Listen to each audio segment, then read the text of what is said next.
Sardine Trésor mitondra tsiro amin'ny fiainantsika isan'andro, manolotra anao ny vaovao. Sardine Trésor amin'ilay tiako be. Bonjour. Bonjour. Mitondra antsika amin'ny tontolo andronao. Bonjour. Jio antsika jiaby. Manolotra ho anao ny vaovao.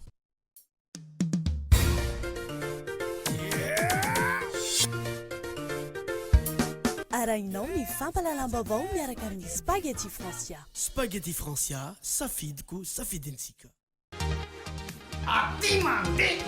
Bricodis manolotra anao ny fampalalam-baovao. Bricodis, la référence.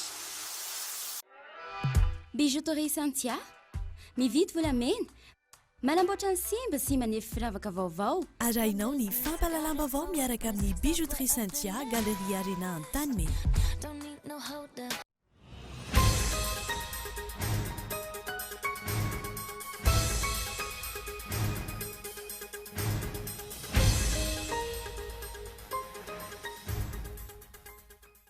Raharaha Claudine Razay Mamonjy mitaky ny fandraisana andraikitry ny mpitondra ny Solidarité Syndicale de Madagascar androany. Tsy ara-dalàna ny fivoahany ity mpandraraha ity teto an-tanindrazana hoy izy ireo.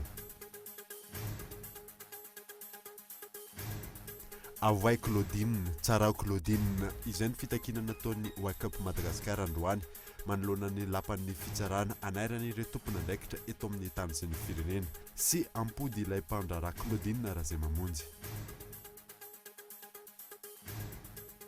Velitarainy ireo mpitatitra mampifandraina Antananarivo sy Antsirabe amin'izao fotoana izao.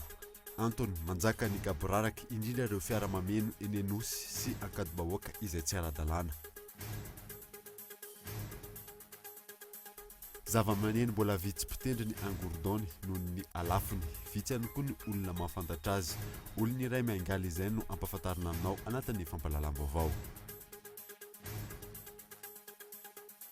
Maresaka iraisam-pirenena nidaroka bomba tao amin'ny toby fialofan'ny mpampiroro État islamique ao Afghanistan ny firenena Amerikanina omaly. Bomba mahery vakay indrindra no nampiasaina tamin'izany. Bomba milanja 7 taona sasany. Miisa 470 farafahakeliny jihadista namony ainy manoloana izany. Nandidinireo raha anao afaka fotoana fohy.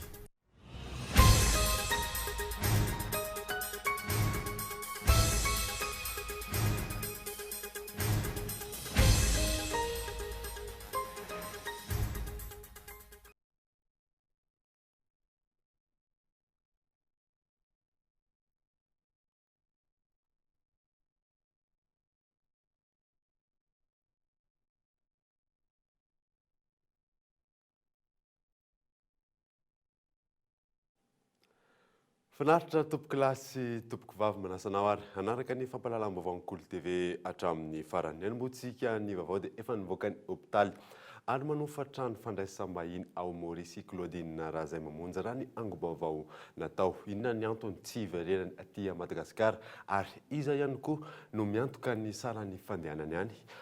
Fanadadiana avy hatrany. Araka ny efa nampahafantarina taminao teto amin'ny fampalalam-baovao, efa nivoaka ny hôpitaly Claudine Razay Mamonjy. Salama tsara ny tenany ary tsy nilana fitarafana sarotra tsy maintsy natao tany amin'ny Nosy Maurice.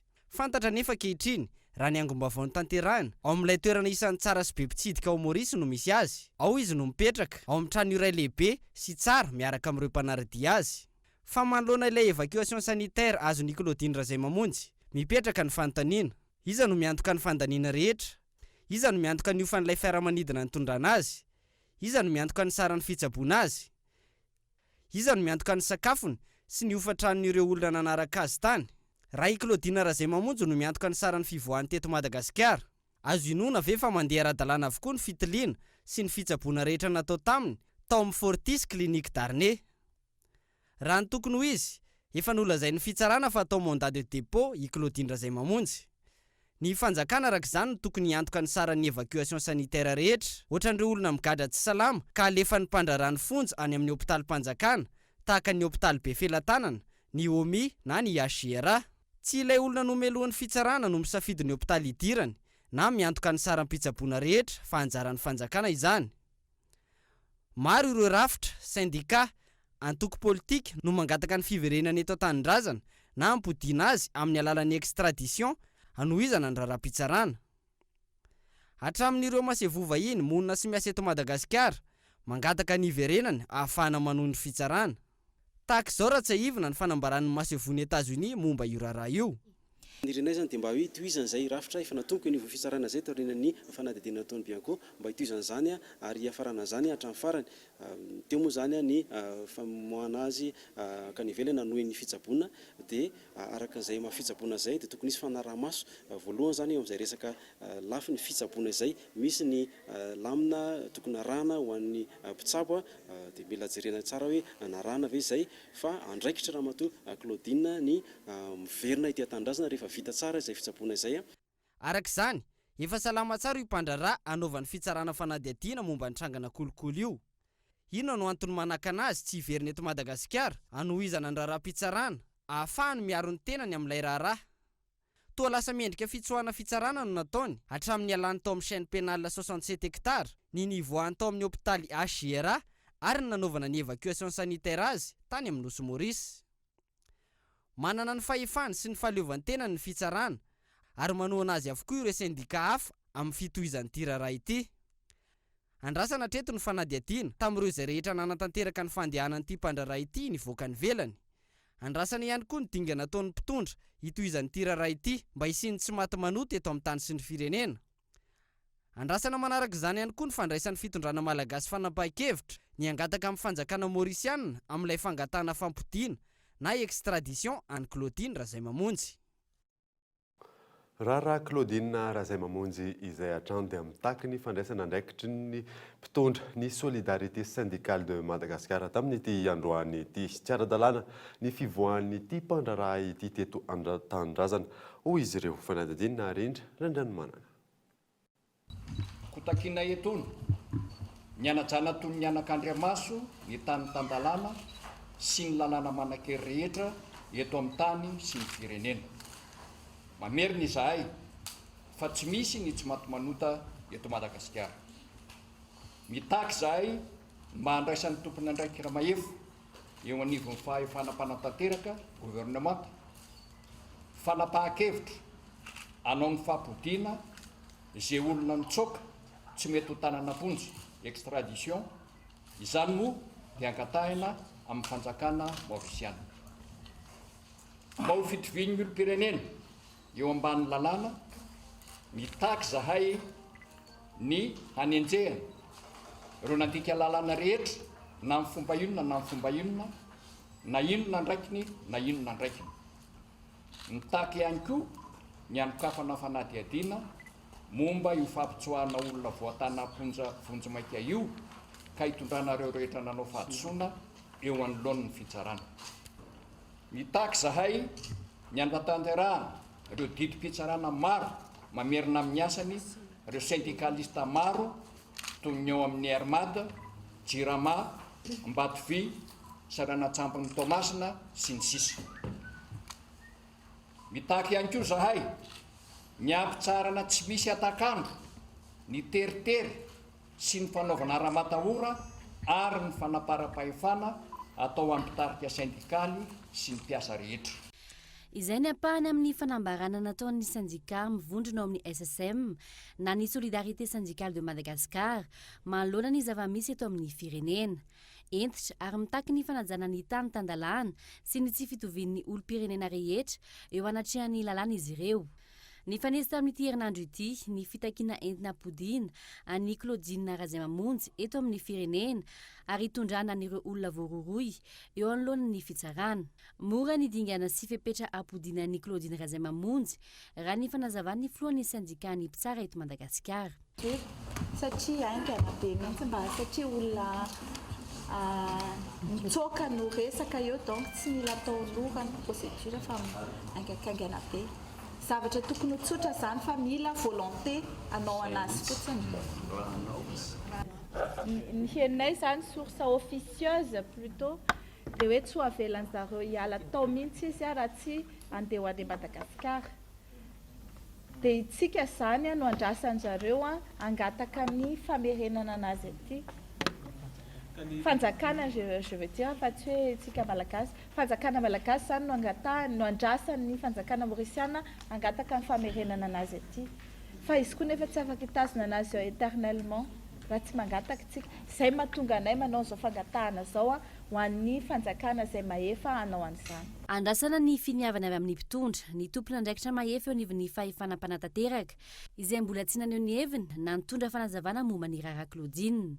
Tsy misy ambadika politika izao etsika ataony SSM raha ny filazan'izy ireo.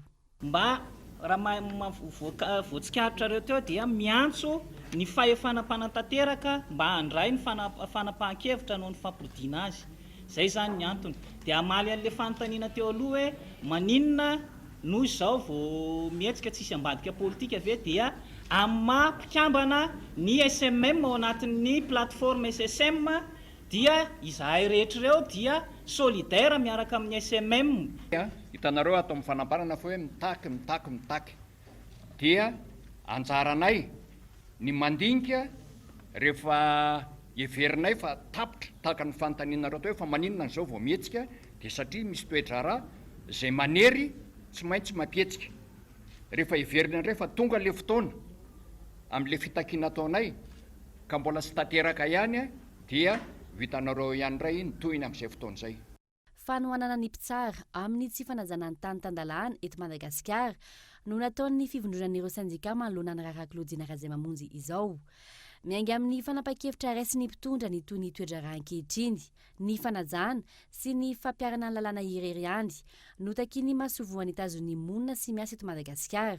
Ny mpanolotsaina eo anivon'ny masovo Amerikanina izay niona tamin'ny sandika izay nanamafy ny ezaka ataon'izy ireo amin'ny ady amin'ny kolikoly sy ny famerenana ny tany tandalàna. Avoay Claudine, tsarao Claudine, izay ny fitakina nataon'ny hetsika Wake Up Madagasikara androany manoloana ny lapan'ny fitsarana anairan'ireo tompona andraikitra eto amin'ny tany sy ny firenena. Fanadidiny Fezora Faly.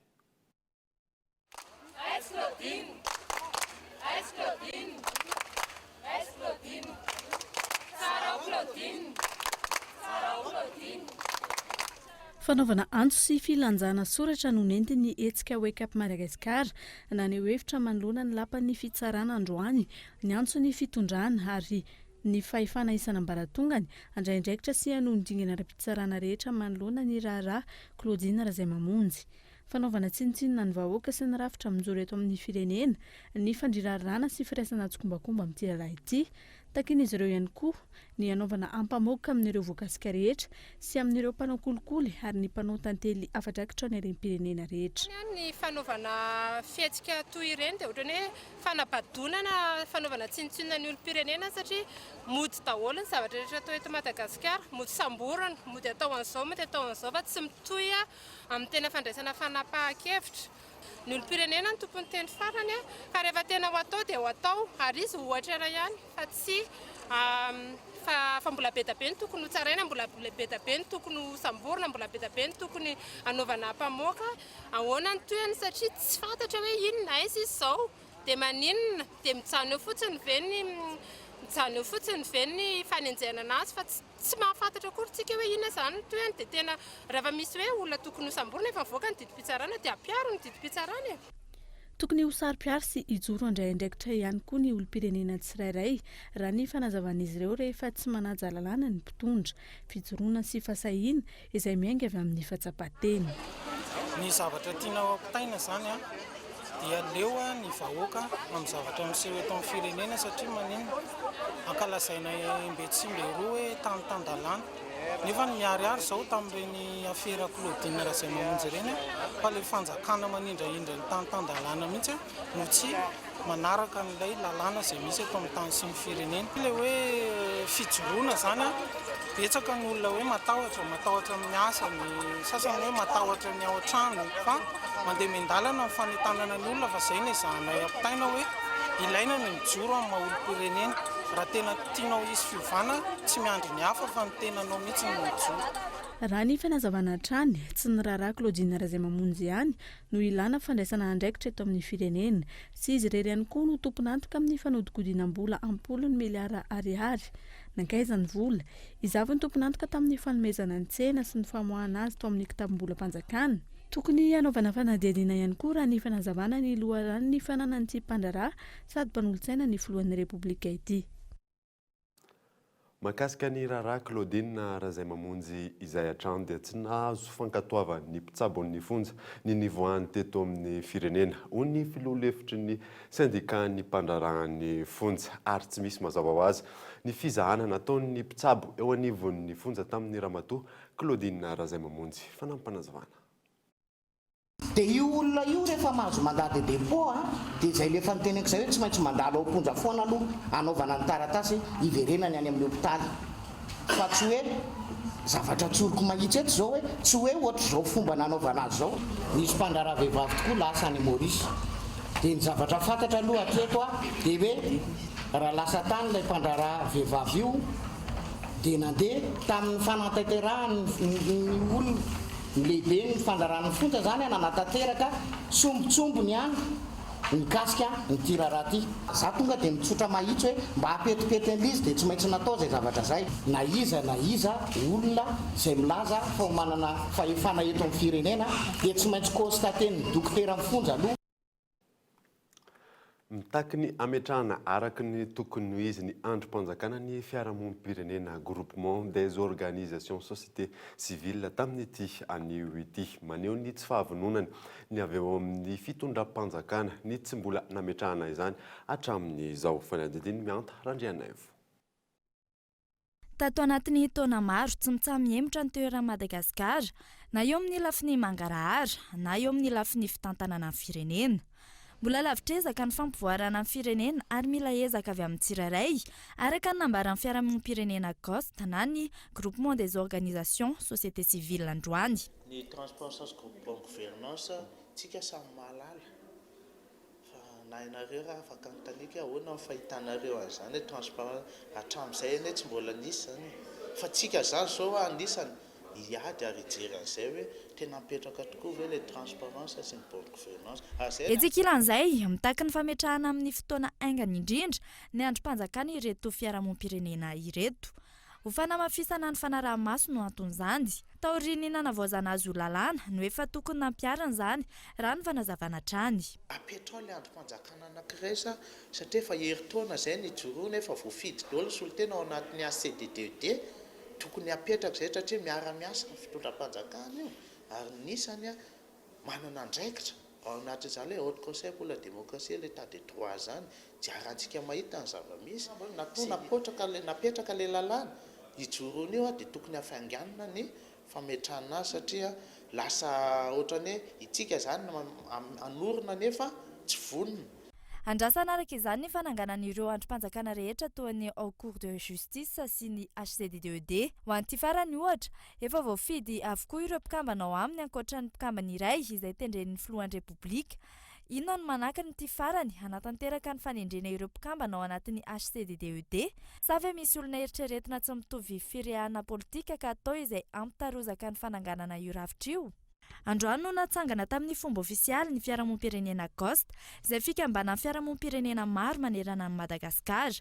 Fiarahamonim-pirenena miisa manodidina ny 50 no mivondrona anatin'izany. Hiteny sy hanaitra ny fitondram-panjakana amin'ny adidy tokony ho raisina no antony fampivondronana azy ireo.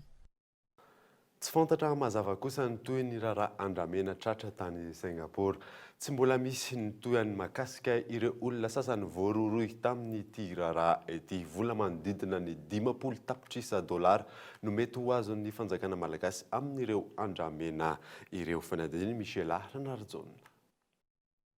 Taoriany ny valin'ny fitsarana ny raharaha andramena tany Singapour ny faran'ny volana martsa teo tsy fantatra ny mikasika ireo olona sasany voaroroy amin'ity raharaha ity. Tsy mbola misy ihany koa ny fanenjehana azy ireo.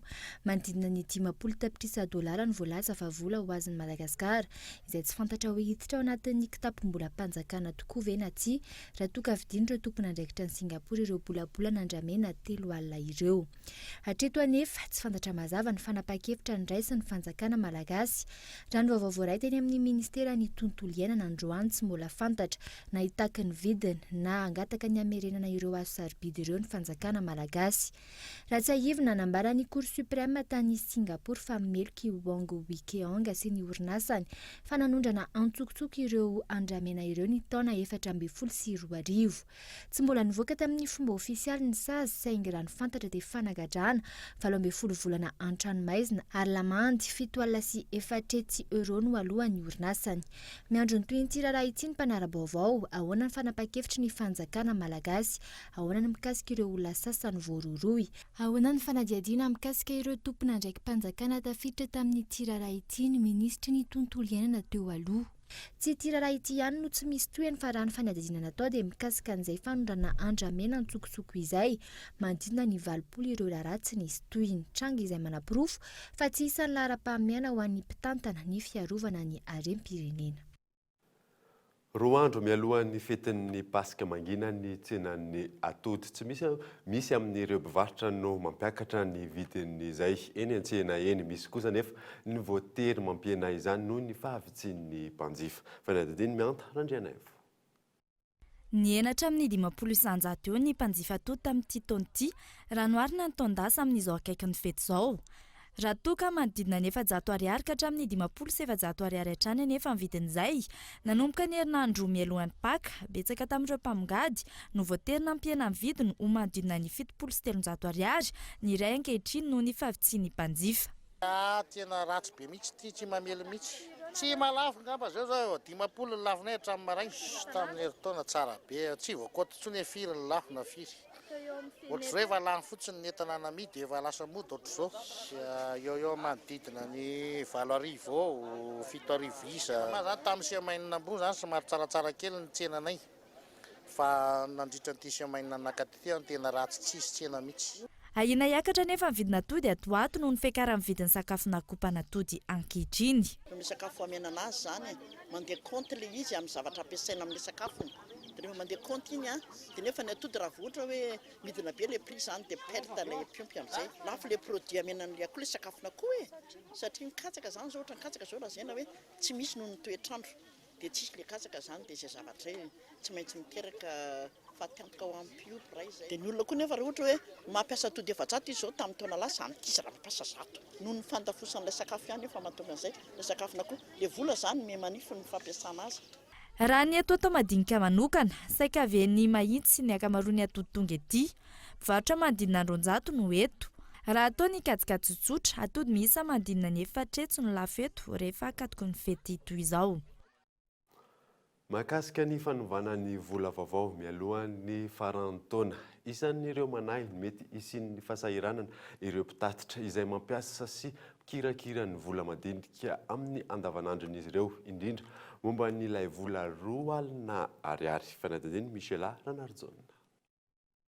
Ny mpitatitra, ny mpanampy ny mpitatitra, ny mpivarotra enta madinika isan'ireo mpampiasa vola madinika, betsaka indrindra amin'ny andavanandro, manoloana ny tetikasan'ny fitondrana Rajoanary Mampianina, hanova sy hanampy ny vola eto Madagasikara, manainy mety isian'ny fahasahiranana amin'ny fampiasana ny vola mitambatra 2,000 ariary indrindra amin'ny fitadiavana ny madinika izy ireo. Amiko aloha ny tsitako izay hoe zaka hoe eo amin'le famerim-bola ngamba mety hanahirana kely zany. Tsy dia maninona ihany aloha le izy amin'izao fa azafina ihany fa le 2,000 zay zao tsy manahirana kely an'le receveur. Hoe vola 2,000 ariary ohatrany satrambo zao ary mbola tena 5,000 ary indray mitady majinika an'izany manahirana be ko maikana fa 100,000 zany eto vao miasa manahirana be. Raha nay aloha raha ohatranay taxi be aza no ahitanay amerenana an'izany raha ohatra hoe angalana 700 dia tsy manana majinika an'izany zay. Na ohatran'ny sarotra ihany le anakalo, efa anakalosana zany tena sarotra.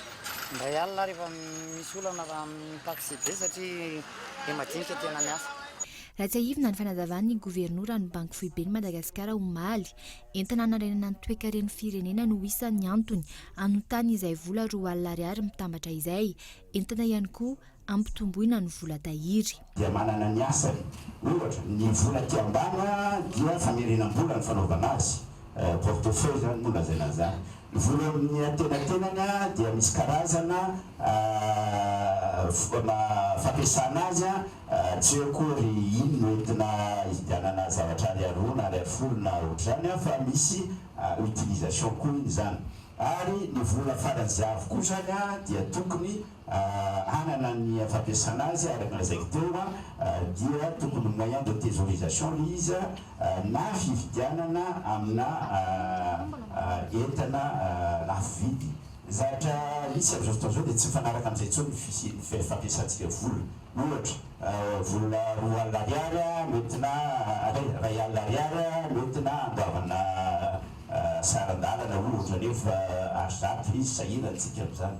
Zay zany atao tsy mifanaraka intsony amin'ny zava-misy na iainantsika na ekônomia. Hatreto aloha mariky ny fiainan-danja ny sandam-bola malagasy ny fisian'izay vola vaovao izay efa tapaka sy nambara tamin'ny fomba ofisialy omaly fa mialohan'ny farantaona no ivoaka izay vola mitambatra 2 alina ariary izay.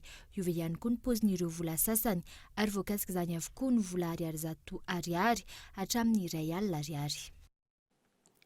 Taorenan'ny fandalovan'ny rivo-doza enao afarany teo sahiran'ireo mponina ao amin'ny komuna Soavina, komuna izay dibo-drano isaky ny misy rivo-doza ho fisorohana izany. Nisy ny asa tana maro ny tanterana tamin'ny ity androany ity teny an-toerana eo ny nasaina. Olona 200 avy amin'ny commune ambanivohitra Soavina no manantanteraka asa tany maro niarahana tamin'ny FID na ny Fonds d'intervention pour le développement ho fanarenana ity fifolohan'ny saison ity. Ny banky iraisam-pirenena no mamatsy vola nitetika asa izay mitetina 40 tapitrisa ariary. Raha ho an'ity fokotany anankiray ity zao dia manodidina ny 40 tapitrisa ariary ny vola maketo ary eo amin'ny 7 tapitrisa ariary eo no karama omenan'ireto piasy reto. Ny ambiny kosa dia misy ritatsika ireo zany ireo fitaovana, misy fitaovana hoentin'ny miasa eo dia ireo fitaovana hoentin'ny miasa ireo mariako tsara fa ao aorian'ny fahavitany asa dia mijanona ho an'ny fokotany izy ireo mba ahafahany mikolokolo sy manatsara ihany koa izay zavatra rehetra tokony atao eto amin'ny fokotany. Mangataka ny hanohizana ny asa toy izao ireo mponina ao amin'ny fokotany Vailava mba ahafahan'izy ireo miarina taorian'ny rivo-doza enao farany teo. Tena olona sedrenay zany dia mbola vokatr'in'le tondra-drano na azonay ity fokotany Vailava iny ihany satria hatramin'izao mbola tsy tafarina mihitsy ny fiarikarena hatramin'izao. Mba tokony toy zany le izy mba azahoan'le olona mba amin'le fitediavana mba ety sarotra be le fitediavana. Ohatrany hoe tsy misy le asa zany ety dia mba misy an'io zany mba afakafaka le fasahirana an'le vahoaka. Miantso ny tompona andraikitra tsokajina ireo mponina ety amin'ny tontolo ambanivohitra hitady vahaolana ho azy ireo toy ny fanomezana masom-boly, zezika ahafahan'izy ireo miavitra eo amin'ny fiainana. Lafim-baovao hafa kosa inay dia velo taraina ireo mpitatitra mampifandray an'Antananarivo sy Antsirabe amin'izao fotoana izao. Antony manjaka ny kaboraraka 3 andro vao mandeha ny fiara iray eny amin'ny fasan'ny karana noho ny fisian'ireo fiara mameno eny Anosy sy Ankadibahoaka izay tsy ara-dalàna fanadin'ny ionina saina. Raha ifampitadiavana ny fiara-mihazo an'Antsirabe miainga eto amin'ny fasan-karana isan-taona rehefa akaikipaka toy izao. Ny mifanohitra amin'izay no zava-misy eny an-toerana. 3 andro ireo fiara vao midina ny Antsirabe vokatry ny tsy fisian'ny mpandeha na fety aza ny andro. Ny fisian'ireo fiara tsy ara-dalàna izay mameno eny Ankadibahoaka sy Anosy no antony raha nambaran'ireo tompona andraikitry ny kooperativa sy ny mpamily fiara. Ny voyageur zao dia mizarazara be ny sain'ny mpandeha Antsirabe fa ny stansoma dia maro be mihitsy. Fa eny Ankadibahoaka dia enina stansoma zany raikitra dia ety amin'ny fasan-karana zany tsy tonga tsony mpandeha fa dia tena gaga mihitsy ety hoe misy fanjakana ve zao lalàna zao sa tsisy. Stansoma zay zany aty milahatra 3 andro aty amin'ny stansoma nefa rikatra mavita 3 voyage iry Ankadibahoaka dia mampalahelo reto milahatry reto 3 andro matory ato anaty stansoma nefa ry Ankadibahoaka tôbila reotsy ity mavita 3 voyage ndray ihany dia mba ohatry ny tany tsisy fanjakana lisy fa mampalahelo izy raha ohatry izany. Tsy nahitana fiakarana ny fire-mihazo an'Antsirabe na andro pasika aza vokatry ny fisian'izay olana izay raha ny fanazavana. Firena Antsirabe zao tompoko aloha dia firena Antsirabe tsy misonitra. Firena Antsirabe zany firena normal raha ihany tompoko. Fandehan'ny olona midina aloha zao dia tsy misy loatra aloha zany fa ny tômôbila be dia be. Raha tsy aivina fa omaly ny teo anivon'ny ATT na ny agence de transport terrestre no nanambara fa lamina ny fifamoivoizana amin'izao fiavian'ny fetin'ny pasika afaka andro vitsy izao. Nambaran'izy ireo tamin'izany fa hoentitra ny fanaraha-maso ireo fiara sy ny fampiarana ny lalàna mialoha mandritra ary aorian'ny fety. Izao anefa eto an-drenivohitra tsy hita ny andraikitra raisin'ny ATT sy ny ministeran'ny fitaterana manoloana ny kaboraraka toy izao.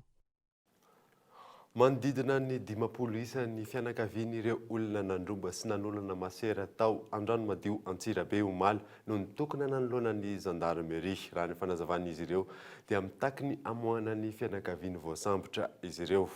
Nahiditra amponja avoka moa ny ireo 30 tratra tamin'izay raharaha izay raha ny vaovao farany fanampanazavana. Misy olona tokotokony teo amin'ny 10 isa teo amin'ny gendarme omaly. Dia izy ireo zany fianakaviany le olona izay arretena teo amin'ny 30 isa teo ny olona arrete tamin'ny resaka masera iny. Dia ny antony nakalisan'ny zareo teo zany dia hoe mitaky zany zareo hoe misy fianakaviany amin'ireo sasany izay tsy nandray anjara koa tamin'ile fandobana sy fanolanana masera iny. Dia mitaky zareo votsika. Misy zany ireo nandray anjara mivantana araka ny filazana masera. Dia misy ireo nanafina tamin'ile olona tany an-trano.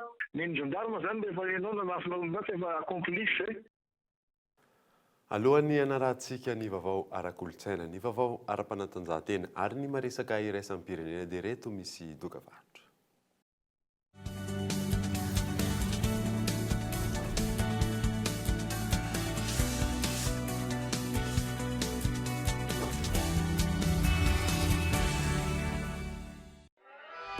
Bijouterie Santia, mividy volamena, manamboatra ny simba sy manefy firavaka vaovao, na volamena, na volafotsy. Manomboka amin'ny 1 alina ariary ny firavaka.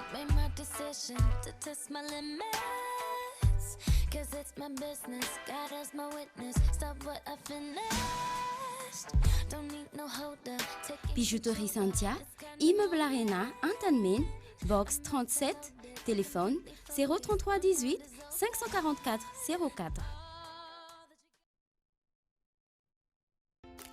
Satria sarobidy ny fotoana iarahana. Izany nahatonga ny hampiasa ny menaka fanendy spesial vita avy amin'ny akora tena natoraly izay mampiavaka ny sakafonay. Ampamirapiratra ny tontolo andro, ny ketchup spesial amin'ny safidio, tsiro tsy manam-paharoa sady lafatra tsy misy ohatr'izany. Menaka fanendy sy ketchup spesial ho anao. Spesial hitanao eny amin'ny mpivarotra mahazatra anao.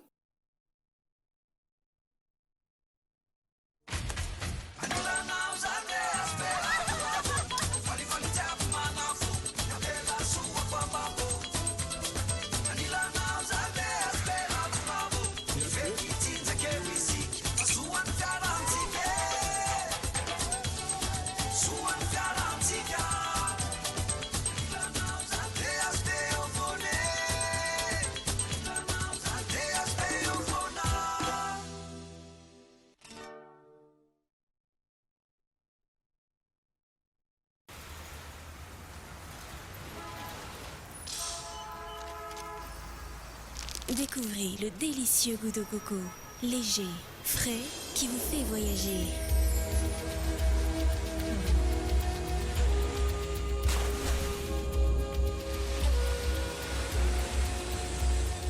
Bounty barre chocolatée, noix de coco, chocolat. Bounty, un goût de paradis.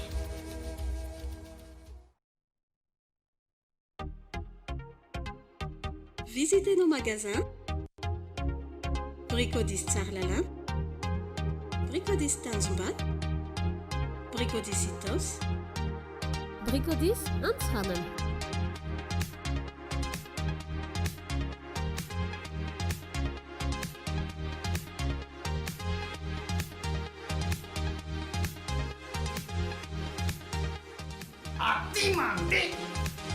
Bricodis, la référence.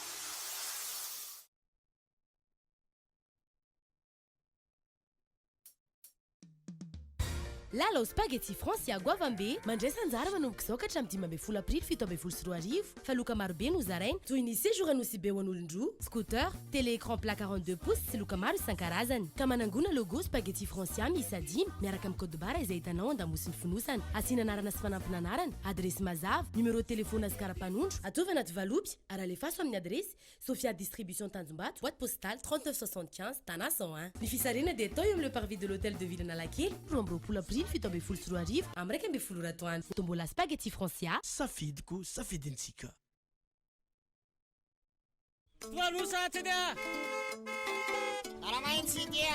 maro namantsika ny tena te olo-pirenena afaka izany hoe olo-pirenena manana ny zony sy manefa ny adidiny amin'ny tenany sy amin'ny fiarahamonina raha mba fata mantsy fa tsy afaka mamindra haingana manana olana nefa izy ireny amin'ny fivezivezeny satria mety tsy mahita na tsy mahare na koa misy olana amin'ny vatana sy ny sainy mbola manahirana ireny namantsika ireny ny fitaovam-pitaterana ampiasaina eto amintsika isika piarahamonina koa moa manao izay mahamenatra azy matetika misy miala ave ohatry mibahana be mihitsy ane zany beke azoko zany aloha mihitsy aloranga zoko mamaka sisangely fa tena ndao ifanoana ndao ifanampy ka hivezivezy malalaka ny namantsika manana fahasembanana misy miala resevera ora amisia mba haingakengana kely ianao fa zange mamaiky fitaterana milamina mampiaty ny olona rehetra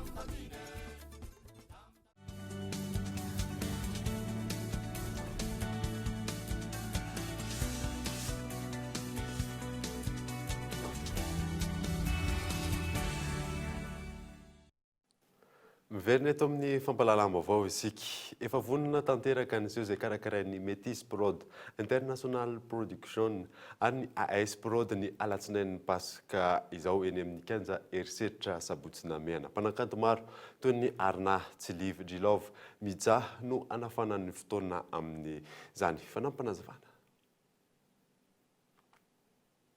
ya voalohany indrindra moa faly miaraba antsika rehetrarehetra ny tenako Lindy Pakagoavambe iarana amin'ny artiste betsaka be io fa tsy voatanisako eto daholo moa zany fa efa hitantsika mandeha amin'ny publicité sy aina mandeha rehetrarehetra eny keto zany dia manentana antsika rehetra vahoaka ny varajano tsy hakanavaka na zaza na olobe na niantitra fa mbola tsy ary nisy raha karaha ty taminareo eto hoe sambasamba ty ka mandray anjara ao anatin'io koa ny groupe Maître Rifin ka eto ao zany manentana antsika zay mpakafy Maître Rifin rehetrarehetra manerany Tananarivo renivohitra fa Maître Rifin tsy manao zavatra hafa raha tsy ao Sabotsina Mena ihany. Yato yaty mampatsiahy antsika amin'ny 17 avril ao Sabotsina Mena Kanja Erisetra tongava maro fa ataontsika mipoka be io. Ouais, bonjour à tous. Moi c'est Djilov l'artiste from DRC Congo. Je suis là. Je vous invite tous mes fans, tous les gens qui aiment Djilov. Je vous invite, c'est lundi de Pâques à Sabotsina Mena. Sabotsnam, ça va chauffer avec Djilov. Dans l'amour, il n'y a pas de frontières, l'amour n'a pas de couleurs, l'amour n'a pas de frontières, l'amour n'a pas de couleurs. Hoantsika rehetra varadrano sy ny manodidina indrindrandrindra moa nareo Sabotsina Mena kely tiany fotoana efa akaiky dia akaiky dia manentanareo sady zay azadiny ny fotoanantsika ao amin'ny Kanja Erisetra Sabotsina Mena le nidepaka ho avy zao manomboka amin'ny fitoro maraina dia efa mivova vady mandra-parivony andro mpanakanto sivy be zao ny arainao ao sonorisation antsika varatra be hatramin'ny Ambohimanga Rova maheno an'izany lafiny zava-pisotro sy sakafo isan-karazany tsisy atahoranao efa tsara homana daholo parking sécurité ao Sabotsina Mena mbola nampinay ray camion avy any ville ho tonga ao manentanareo isahay tongava Sabotsina Mena fa makasitraka tompoko zava-maneno mbola vitsy mpitendry ny angordony noho ny alafosany vitsy ihany koa ny olona mahafantatra izany indrindra moa ny eto an-drenivohitra olona iray miangaly izany no mampahafantarina anao anatin'ity fanadadiana manaraka ity arahoary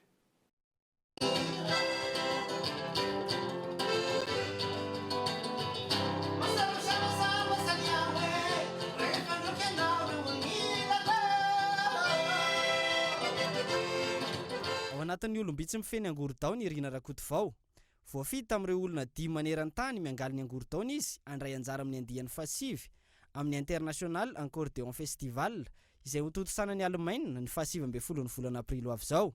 Ny maha-malagasy sy ny fomba fitendry gasy no entiny ambabona ny fon'ireo mpanatrika ny hetsika miangaly ny bagasy ary ny gadokira betsileo izy izay avy any amin'ny faritra ny aviany. Mino fa tena isan'ny manaitra ary mandresy lahatra ny zareo ny mozika antsika malagasy satria tanatin'izay andiany fahasivy zay dia efa misy malagasy anankiroa sahany zay nisolon-tena tamin'ny festival Angorodao. Izao indray zany sy fotoana tiorina misy malagasy indray azo lazaina zany fa ny mozika antsika eto Madagasikara sy ny fomba fanaontsika eto malagasy mihitsy no mampientanentana ary efa manana ny anjara toerany mihitsy amin'ny sehatry ny mozika iraisam-pirenena. Vitsy ny tanora miraika amin'ny Angorodao-ny hoy Irina Rakotovao. Ny fahasarotan'ilay fitaovana sy ny fahalafosany no sakana amin'ny fidirana ao anatin'ny sehatry ny Angorodao-ny. Ho azy manokana izay nanamarika ny fiainany no nahazahoany Angorodao. Mindramina izy tamin'ny voalohany dia taratasy be mihitsy na nimindra anazy indramina 24 heures ny accordéonao madama dia aterina rapitso maraina ny teny dia nitatra mba afaka hoentinay manao fampisehoana ny ananina ve dia manao décharge be ihany isika maka an'ilay accordéon voarana nandritra an'ilay roa taona mahery kely nijanonany tao Fianaratsoa dia rehefa nonjay izy efa nangataka ho azahay sy ny ray aman-dreniko hoe ao vidinay ty Angorodao ty madama dia tsy nety izy tamin'izay dia kivy sy nalahelo mihitsy zahay tamin'izay dia tapitra ny feim-potoana nipetrahany tao Fianaratsoa dia ny alina anankiray fanaovam-belomana azy no natolotra ny ampahabe-maso nandritra ny olona rehetrarehetra nanao fanaovam-belomana azy amin'ny anarako sy amin'ny anaran'ny Tarkezide Mzena nylorany any. Tsy nisy nampianatra izy fa ny sofiny sy ny tanany no nanampy azy hivoatra amin'io sehatra io. Fa niriny ny velona amin'ny sehatry ny mozika. Izy raha teo mahay mitendrika bosy amponga ary efa miaina ao anatin'ny Tarkezide MG izy hatramin'ny ela. Efa niara-niasa tamin'ny mpanakanto maro toa ny Oladada sy Zazasoa ihany koa ny tenany. 3 volana izao no nanomana ny Irina Rakotovao ity festival ity ary efa mikonokonona ny sanganasany ihany koa izy.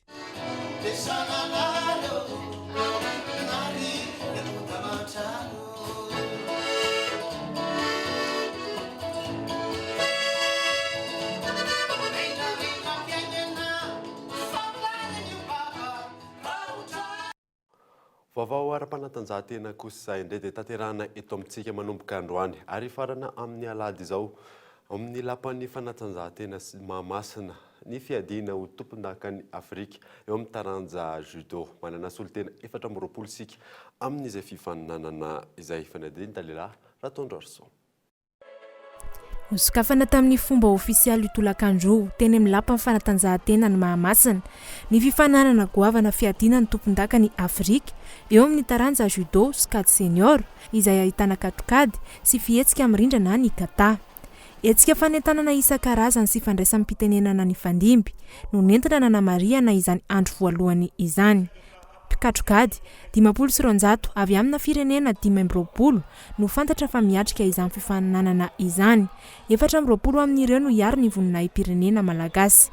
Manana solotena 5 ho an'ny sokajy lehilahin'olondro miaraka ihany koa isika izay manao ny fihetsika mirindra na kenokata, kata menokata ary ny kemenokata. Raha ny vokatra teo amin'ny andro voalohany, medaly volamena iray hatreto no azon'ny malagasy teo amin'ny skajy kata n'olondro miaraka tamin'ny alalan'ny Ratovina Rija sy Tarimdra Bemasoandro. Tsy isan'ireo niatrika izany fifananana izany Asaramanitra Raty Arso sy Brenda Valerie Andriatina, mpiatroka kalaza malagasy efa nitondra avy ny voninahim-pirenena teo anivon'ny sehatra matianina. Amin'ny alahady izao no ifaran'izany fifaninanana goavana izany izay ho tanterahiny eny amin'ny lapan'ny fanatanjahantena ny Mahamasina trany. Maresaka iraisam-pirenena kosa indray dia nanadaroka bomba ny tombon'ny mpampiorory État Islamique ao Afghanistan ny firenena Amerikana omaly bomba mahery vaika indrindra tsy mbola nampiasaina mihitsy io bomba nalatsaka io bomba milanja 7 taona sy sasany. Miisa 470 farafakely ny jihadista namoneny manoloana izay fanadidiny eo amin'ny sarin'ny France 24. Omaly manodidina tamin'ny 7:00 ora any Afghanistan nampiasa bomba GBU 43 ny tafika Amerikana. Tamin'io bomba mahery vaika io no nikendrenay ny tonelina fialofan'ny mpikambana maromaro ao amin'ny Daesh izay ahafahan'izy ireo manafika ny mpanolo-tsaina tafika Amerikana sy ny tafika avy any Afghanistan eo amin'ny manodidina eo. Nandray ny fepetra rehetra ny Amerikana mba tsy ahavoa sivily sy amela fahavoazana goavana ny tifitra natao. De provoquer des dégâts collatéraux. Taka izay ny fanazavan'ny netin'ny Sean Spicer, mpitondra teny ny fitondrana Amerikana mikasika io raharaha io. Voalohany no nampiasaina io karazana bomba io ho an'ny tafika Amerikana, bomba matanjaka indrindra mirefy lava dia lava ary azo entina amin'ny GPS rehetra amin'ny tany anady raha ny fanazavan'ny mpitondra teny ny Pentagone.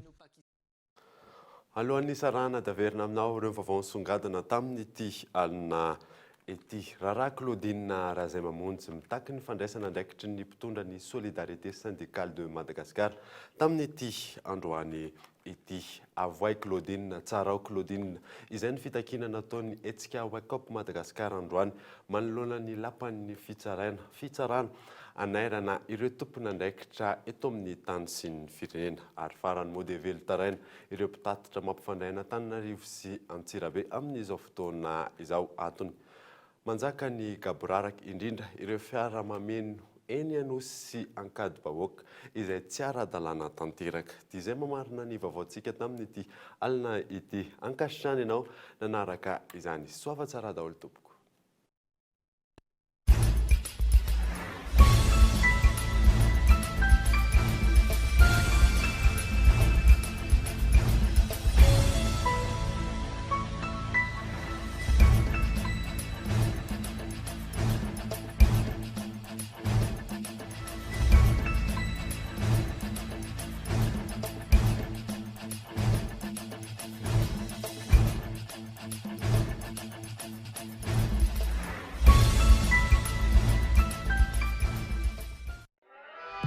Bijouterie Santia, mividy volamena, manamboatra ny simba sy manefy firavaka vaovao. Bijouterie Santia, Galerie Arena Antanimena, nanolotra anao teo ny vaovao.